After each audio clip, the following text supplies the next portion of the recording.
Hello everyone. आज हम लोग डिस्क्रिप्टिव राइटिंग की जो भी एग्जाम्स होती हैं उनमें देखो, डिस्क्रिप्टिव राइटिंग के लिए हमें ना पहले क्वेश्चंस को अच्छे से प्रैक्टिस करना बहुत ज़रूरी होता है। इसीलिए हम लोग उन एग्जामों में जैसे आरबीआई ग्रेड बी है ना, इंडियन इकोनॉमिक सर्विस है, ठीक है, और या तो कोई भी जो असिस्टेंट प्रोफेसर के डिस्क्रिप्टिव राइटिंग की एग्जाम होती है, तो उन सब एग्जामों में के लिए ये मैं एक वीडियो लेक्चर सीरीज स्टार्ट कर रहा हूँ जिसके अंदर मैं ऐसे क्वेश्चंस लाऊँगा जहाँ पे हमें राइटिंग करना होगा, ठीक है? उसको मैं डिस्कस करूँगा, ठीक है ना? तो ठीक है, ये फर्स्ट आज का वीडियो है। चलो स्टार्ट करते हैं। तो यहाँ पे क्वेश्चन क्या है? What is the income consumption curve? So first we have to define what is income consumption curve, then draw the indifference indifference curve diagram showing the income consumption curve in the following cases. पहला case है both x and y are normal good. Second है good x is a normal good and good y is a inferior good. x x is a inferior good, good y is a normal good. Okay ठीक है। अब देखो, यहाँ पे बहुत clear question है। इसमें बस हमें देखो क्या करना है, इंट्रो में आपको ये स्टार्ट करना है कि इनकम कंजम्पशन कर होता क्या है, देन हमें फिर जो केसेस दिए गए उनके लिए सॉल्व करना शुरू कर देना है, ठीक है। तो देखो यहाँ पे हमें क्या डेफिनेशन क्या होती है इनकम कंजम्पशन कर्व की।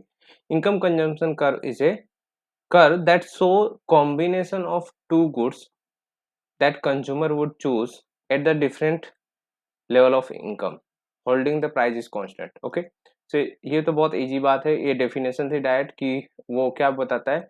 और दूसरा ये भी बोलते हैं that is income consumption curve is a locus of equilibrium point at a different income level holding price is constant, right? तो इसमें याद रखना प्राइजेस क्या होती हैं, कांस्टेंट होती हैं दोनों गुड्स की। और जो गुड्स का इक्विलिब्रियम है, जैसे मैं शॉर्ट में बताऊं तो लेट्स से ये गुड एक्स है, यहाँ पे गुड वाई है, और ये हमारा बजट लाइन है। बजट लाइन पे कोई आईसी इंडिफरेंस कर कट कर रहा है, तो ये हमारा क्या होगा, इक्विलिब्रियम पॉइंट होगा। फिर similarly due to increase in price क्या शिफ्ट होगा, हमारा जो बजट कंस्ट्रेंट है वो शिफ्ट होगा। तो जो अबव इंडिफरेंस कर होगा वहाँ पे एक अलग पॉइंट मिलेगा। इन दोनों जो पॉइंट को हम कनेक्ट करेंगे तो हमें आईसीसी मिलता है, ठीक है, इनकम कंजम्पशन कर्व। तो इनकम कंजम्पशन कर्व कुछ नहीं शो करता, that show the equilibrium point at a different income level, है ना।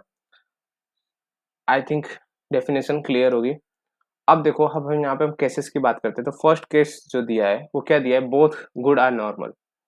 नाउ गुड नॉर्मल होता है, कब गुड नॉर्मल होता है, when change in income, due to change in income consumption जब इंक्रीज हो तो वो क्या होता है, नॉर्मल गुड होता है ना। आई होप आपको ये बेसिक पॉइंट पता होगा कि इनकम इंक्रीज होती है तो quantity consume of good x समझ लो, तो वो भी क्या होती है, इंक्रीज होगी, है ना। तो नॉर्मल गुड में जैसे इनकम इंक्रीज होती है, तो यहाँ पे दोनों नॉर्मल गुड है। तो जैसे जैसे इनकम इंक्रीज होगी वैसे वैसे क्या होगा, आपका कंजम्पशन भी इंक्रीज होगा। तो जैसे यहाँ पे दोनों नॉर्मल गुड है तो दोनों गुड में कंजम्पशन इंक्रीज होगा, है ना। तो when both good are normal an increase in income leads to increase in the consumption of both good, so ICC will be upward sloping, है ना, indicating that the higher level of income allows the consumer to reach higher indifference curve, consuming more of the good. तो यहाँ पे देखो, जैसे यहाँ पे मैंने बना रखा है, ये गुड एक्स है ऑन ओरिजेंटल एक्सिस, यहाँ पे गुड वाई है ना, वर्टिकल एक्सिस पे। ये हमारा पहला कंजम्पशन पॉइंट Q1 है, और ये आपका समझ लो BL बजट लाइन फर्स्ट है, B1 L1, और ये आपका IC1 है। तो इनका intersection point at point Q है और एट ए इनकम लेवल I1 रहा होगा। अब समझो इनकम इंक्रीज हुई I1 टू I2, है ना, तो बजट लाइन शिफ्ट होगा। इसकी वजह से क्या होगा, आपका बजट लाइन शिफ्ट हो जाएगा, BL1 से कहाँ चला जाएगा, BL2 हो जाएगा। तो समझो ये क्या हो जाएगा आपका B2 और ये हो जाएगा L2, राइट। तो आपका न्यू, इसकी वजह से आपका न्यू इक्विलिब्रियम पॉइंट क्या होगा, वो होगा आपका Q2 लेस से, तो यहाँ पे हो जाएगा Q2, है ना। तो जैसे यहाँ पे क्या होगा, सो ऐसे ही पॉइंट आप थर्ड फिर से इनकम इंक्रीज करो तो Q3 ऐसे ही मिलेगा। इन सब पॉइंट को कनेक्ट कर दोगे तो आपको इनकम कंजम्पशन कर्व मिल जाएगा, जो क्या मिलेगा, अपवर्ड स्लोपिंग मिलेगा। और हमें यही शो करना था एक्चुअल में। मेरा तो पॉइंट यहाँ से ये था कि अपवर्ड स्लोपिंग होता है बस। ओके, अब यहाँ पे देखो समझने वाला पॉइंट आता है कि लेट्स से आपका गुड एक्स तो नॉर्मल है, गुड वाई आपका क्या है, इंफीरियर है। तो यहाँ पे आपका गुड वाई है और ये रहा आपका गुड एक्स, है ना। तो जैसे कि आपको पता है कि इंफीरियर गुड के लिए क्या होता है, पहले तो आपको इंफीरियर गुड के लिए आपको वो पता होना चाहिए कि इनकम इफेक्ट क्या होता है। तो due to increase in income आपकी क्वांटिटी जो है ना, डिमांड कम हो गई या चेंज इन क्वांटिटी कम हो गई, तो इसको बोलते हैं इंफीरियर गुड, राइट। तो नॉर्मल गुड में तो आपकी इनकम इंक्रीज होने की वजह से आपका जो गुड की डिमांड है वो इंक्रीज होती है। लेकिन इंफीरियर गुड में क्या होता है, इनकम इंक्रीज होने की वजह से उसकी डिमांड कम होती है ना। तो यहाँ पे देखो उसी बात को यूज करके हम लोग ये करेंगे, if the good X is normal, good Y is inferior, so increase in income will lead to increase in the consumption of the good x but decrease the consumption of the good y, है ना। the ICC will be downward to the right, है ना। Income consumption curve क्या होगा, downward to right होगा, reflecting the decreasing in consumption of the inferior good Y as income increases. देखो यहाँ पे क्या होगा, सिमिलरली जैसे आप लोग को पता है P1 L1 हमारा बजट लाइन है, IC1 हमारा इंडिफरेंस कर्व है, पहला तो Q1 पे है।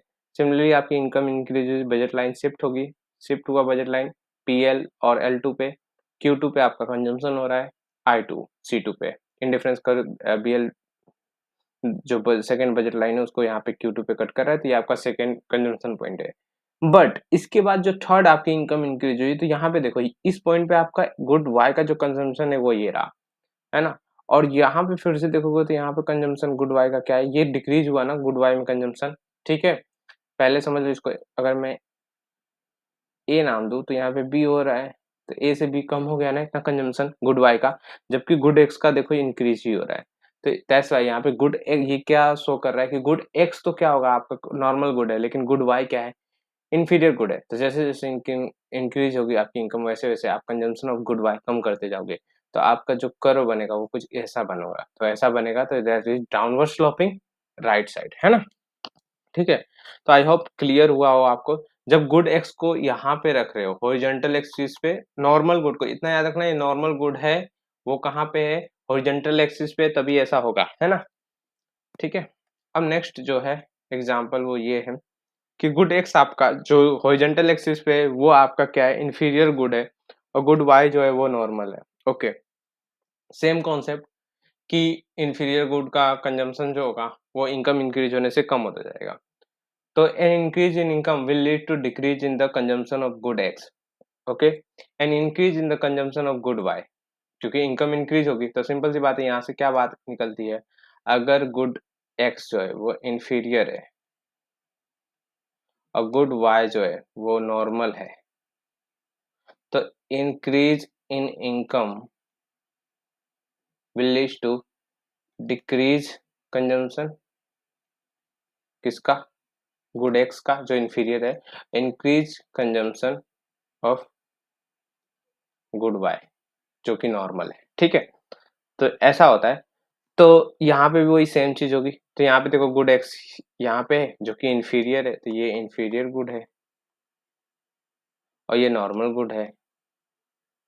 नाउ अगेन यहाँ पे इनकम I1 थी, इनकम इंक्रीज हुई, तो आपका जो इक्विलिब्रियम पॉइंट है Q2 पे गया, नेक्स्ट इंक्रीज हुई, तो देखो यहाँ पे Q2 पे आपका कंजम्पशन ये रहा, सीधा थोड़ा स्ट्रेट नहीं आया, स्ट्रेट लाइन ये रही, और इसका स्ट्रेट लाइन डालोगे तो इधर आएगा, ठीक है। तो ये जो कंजम्पशन डिक्रीज हो रहा है ना, ठीक है, समझो ये पॉइंट है, ये बी है, तो आपका ए से बी कंजम्पशन डिक्रीज हो रहा है गुड एक्स का, that's why good X is a कैसा, गुड एक्स कैसा होगा, इंफीरियर गुड होगा। तो ये डायग्राम कैसा है, ये बैकवर्ड है, बैकवर्ड स्लोपिंग, मतलब ये बैकवर्ड डायग्राम है ना, विल बेंड बैकवर्ड, राइट।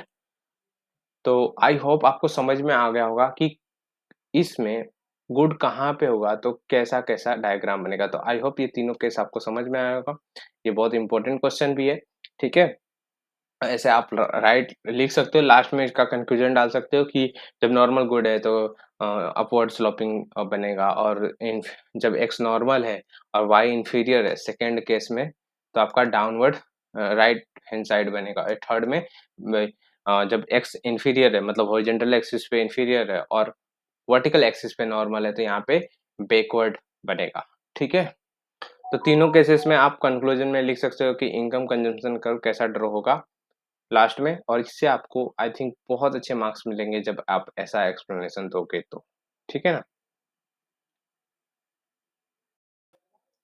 देखो, अगर आपके पास कोई और क्वेश्चन हो जिसका आप चाहते हो कि मैं उसका सॉल्यूशन यहाँ पे करूँ, ठीक है, और आप अगर वो कोई क्वेश्चन ऐसा चाहते हो कि इस पर्टिकुलर टॉपिक पे करो, तो आप मुझे या तो टॉपिक शेयर कर सकते हो या तो क्वेश्चन मुझे कमेंट में शेयर करो। तो वही क्वेश्चन में नेक्स्ट जो अपकमिंग मेरे लेक्चर्स होंगे, जो इसका पार्ट 2 होगा, ऐसे करके हम बहुत सारे इस पे क्वेश्चन करेंगे। ठीक है, तो आप जो क्वेश्चन भेजोगे उसको भी मैं किसी वीडियो में कंसीडर कर लूंगा और ऐसे वीडियो में लाते रहूंगा। ठीक है, तो आप प्लीज कमेंट करो नए क्वेश्चंस को या नए टॉपिक पे जिस पे आप चाहते हो कि मैं और भी ऐसे वीडियो लेके आऊं।